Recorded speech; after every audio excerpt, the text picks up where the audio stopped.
बिस्मिल्लाहिर्रहमानिर्रहीम, अस्सलाम वालेकुम। मैं हूं हसनैन अल्ताफ़ और आप देख रहे हैं मेरा यूट्यूब चैनल।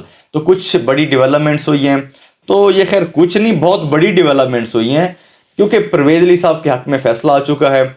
ये फ़ैसला परवेज़ अली साहब के हक़ में आ चुका है, क्योंकि उनको बहाल कर दिया गया और उनकी काबीना को भी, क्योंकि परवेज़ अली साहब तो चाहते भी यही थे कि हुकूमत जो है अभी चलती रहे, असम्बलियाँ डिज़ोल्व ना हो। तो मेरे ख्याल से उनकी तो फिर मौजें लग गई हैं जिस तरीके का फ़ैसला आ चुका है, और परवेज़ अली साहब इस फैसले से बड़े मुतमैन भी हैं और बड़े खुश भी हैं। खैर, परवेज़ अली साहब अपने मकसद के अंदर कामयाब हो चुके हैं। आगे मैं आपको ये सारी चीज़ें क्लियर करता हूँ और मैं आपको ऐसी ऐसी बातें बताऊँगा कि आपको अंदाज़ा हो जाएगा कि किस तरीके से ये पूरी गेम चली है। तो खैर, उससे पहले हम बात कर लेते हैं कि जिस तरीके से परवेज़ अली साहब को अभी बहाल किया गया है, किस किस वजूहात की बेस पे किया गया है, तो वो पहले आपके सामने रखना ज़रूरी है।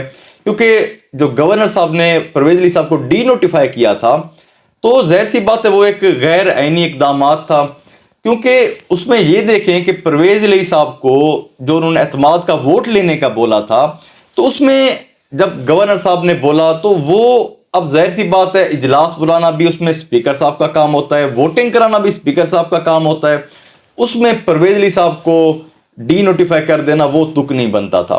तो खैर, जो उनके परवेज़ अली साहब के जो वकील मिस्टर अली ज़फ़र साहब, उन्होंने जो मौक़िफ़ पेश किया, उन्होंने कहा देखें, अदालत को बोला कि हमारे कुछ MPs जो हैं वो उम्रे पे गए हुए थे, कुछ आउट ऑफ कंट्री थे। ज़ाहिर सी बात है अब इतने कम टाइम के अंदर, मतलब 24 या 48 घंटे के अंदर तो किसी सूरत भी एतमाद का वोट नहीं लिया जा सकता।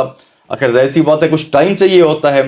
ये सारी सुनने के बाद ज़ाहिर सी बात है अब जो गवर्नर साहब का जो एक फ़ैसला था वो काफ़ी वीक था। तो लेकिन उससे पहले जो अदालत ने फिर आगे बात की है अली ज़फ़र साहब से, उन्होंने कहा कि देखिए, अगर हम आपको कोई रिलीफ देते हैं, अदालत की तरफ से अगर आपको कोई रिलीफ मिलती है, तो आप इसकी क्या गारंटी देंगे कि आप असम्बली डिज़ोल्व नहीं करेंगे फिर। तो उन्होंने कहा कि हमें आप अंडरटेकिंग दें कि अगर आपको कोई रिलीफ मिलती है तो आप असम्बली डिज़ोल्व नहीं करेंगे। तो खैर, पहले तो अली ज़फ़र साहब ने कहा कि किसी सूरत भी हम इस तरह की अंडरटेकिंग नहीं दे सकते। तो अदालत ने खैर उनको और मज़ीद वक्त दिया मशवरा करने के लिए। उन्होंने, क्योंकि उनको भी पता चल गया अली ज़फ़र साहब को कि अगर अंडरटेकिंग नहीं देंगे तो ये मामलात हमारे हक़ में नहीं आएंगे। तो खैर, बाद में ज़मान पार्क के अंदर भी बैठक लगी, तो जो बातचीत हुई सारी, तो उसमें जो खबरें आ रही थी कि इमरान खान साहब और परवेज़ अली साहब के दरमियान इख्तलाफात थे इस मामले के अंदर। इमरान खान साहब चाहते थे कि अंडरटेकिंग ना दी जाए, मतलब लिख कर अदालत को ना दिया जाए कि हम असम्बलियाँ तहलील नहीं करेंगे, लेकिन परवेज़ अली साहब चाहते थे कि अदालत को लिख कर दे दिया जाए, क्योंकि वो तो शुरू से चाहते थे कि असम्बलियाँ डिज़ोल्व ना हों। तो ये कुछ डेवलपमेंट्स हो रही थी, लेकिन फिर ये है कि अली ज़फ़र साहब ने अदालत को अंडरटेकिंग दे दी, परवेज़ अली साहब ने लिख कर दे दिया कि हम असम्बलियाँ तहलील नहीं करेंगे।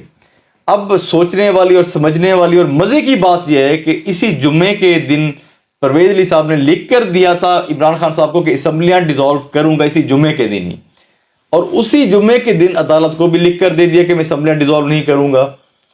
तो अब ये जो डबल गेम, जिस तरीके से इमरान खान साहब कहते हैं कि डबल गेम, वो कर दिए परवेज़ अली साहब ने। ये कुछ डेवलपमेंट्स थी। अब मैं थोड़ा आपको कुछ क्लियर करता हूँ चीज़ें, कुछ समझाने की कोशिश करता हूँ, मेरे ख्याल से चीज़ें कुछ आपको क्लियर हो जाएंगी। अब थोड़ा सा हम पीछे चले जाते हैं। अब जब देखें, गवर्नर साहब ने जब डी नोटिफाई किया परवेज़ अली साहब को, तो उसमें डी नोटिफाई तो कर दिया उन्होंने, लेकिन ये भी साथ साथ उन्होंने कह दिया कि जब तक अगले वजीर आला नहीं आते तब तक परवेज़ अली साहब ही वजीर आला होंगे। मतलब परवेज़ अली साहब को हटाया तो नहीं गया था। जो उनकी कोशिश थी कि वो वजीर आला रहे, उनकी हुकूमत रहे, वो तो वैसे थी। जो तहरीक अदम एतमाद पेश की गई थी परवेज़ अली साहब के खिलाफ, वो भी वापस ले ली गई। हालांकि परवेज़ अली साहब के खिलाफ जब तहरीक अदम एतमाद पेश की गई थी, तो उनके साथ साथ स्पीकर और डिप्टी स्पीकर के खिलाफ भी थी, लेकिन वो वापस नहीं ली गई। जो परवेज़ अली साहब के खिलाफ थी वो वापस ले ली गई। तो ये जो चीज़ें कुछ साथ साथ जुड़ती हुई नज़र आ रही हैं। तो एक नदीम अफजल चंद साहब का जो एक बयान है वो भी आपको मैं सुना देता हूँ। नदीम मलिक साहब के शो के अंदर उन्होंने बोला कि परवेज़ अली साहब हमारे मुश्तरका वज़ीर आला होंगे। मतलब उनका कहने का ये था कि होंगे तो पाकिस्तान तहरीक इंसाफ के, लेकिन काम हमारे लिए करेंगे। तो ये जिस तरह की कुछ बातें हो रही थी, कुछ बातें जुड़ना शुरू हो गई थी, तो मेरे ख्याल से कुछ बातों की आपको कुछ समझ तो आ ही गई होगी कि ये जो डेवलपमेंट सारी हो रही थी, परवेज़ अली साहब भी काफ़ी اس فیصلے سے مطمئن نظر آ رہے ہیں. خیر پرویز علی صاحب نے اب عدالت کو لکھ کر دے دیا ہے کہ وہ 11 جنوری تک جب تک اگلی سماعت نہیں ہوتی تب تک تو وہ کوئی اس طرح کا ایکشن نہیں لے سکتے، اور اس سے پہلے ان کو اعتماد کا ووٹ لینا ہوگا. اگر نمبرز پورے ہوتے ہیں، اگر اعتماد کا ووٹ لے لیتے ہیں، نمبرز پورے ہوتے ہیں، تو اس کے بعد وہ اپنا جو آئینی حق ہے ان کا اسمبلی ڈیزالو کر سکتے ہیں. لیکن میں سمجھتا ہوں کہ پھر بھی وہ نہیں کریں گے. اس کی وجہ یہ ہے جو سیٹ ایڈجسٹمنٹ ہو رہی ہے وہ کسی صورت بھی نہیں ہوگی. عمران خان صاحب کو پتا ہے کہ پرویز علی صاحب کے پاس 10 سیٹیں ہیں، اور 10 سیٹوں کے ساتھ جس طریقے سے انہوں نے بلیک میل کیا ہوا ہے، تو عمران خان صاحب اگر ان کو 30 سیٹیں جو ان کی ڈیمانڈ ہے اگر وہ دے دیتے ہیں تو میرے خیال سے پھر عمران خان صاحب اپنی سیاست سے ہاتھ دھو بیٹھیں گے. تو اسی لیے ان کا یہ اس طرح کا جو ایک میں سمجھتا ہوں جو مذاکرات ہو رہے ہیں یہ کسی صورت بھی کامیاب نہیں ہو سکتے. تو اسی لیے پرویز علی صاحب بھی اسمبلی ڈیزالو نہیں کریں گے. ویسے اگر اس سے بھی مزید پیچھے چلے جائیں ہم، تو پرویز علی صاحب نے جس طرح انٹرویو کے اندر بولا تھا کہ اسٹیبلشمنٹ بھی یہی چاہتی ہے کہ جو نظام چل رہا ہے یہ چلتا رہے، اسمبلی ڈیزالو نہ ہو. تو میں نے تو پچھلے ولاگ میں بھی یہی بولا تھا، اس ٹائم جو میں نے ولاگ کیا تھا میں نے تو کہا تھا کہ اسمبلیاں کسی صورت بھی ڈیزالو نہیں ہوں گی، کیونکہ سیاست کے اندر ایک چیز ذہن میں رکھیں، کوئی چیز بھی ڈائریکٹ نہیں ہوتی، انڈائریکٹ باتیں ہوتی ہیں، اشارے ہوتے ہیں، وہ سمجھنے بہت ضروری ہوتے ہیں.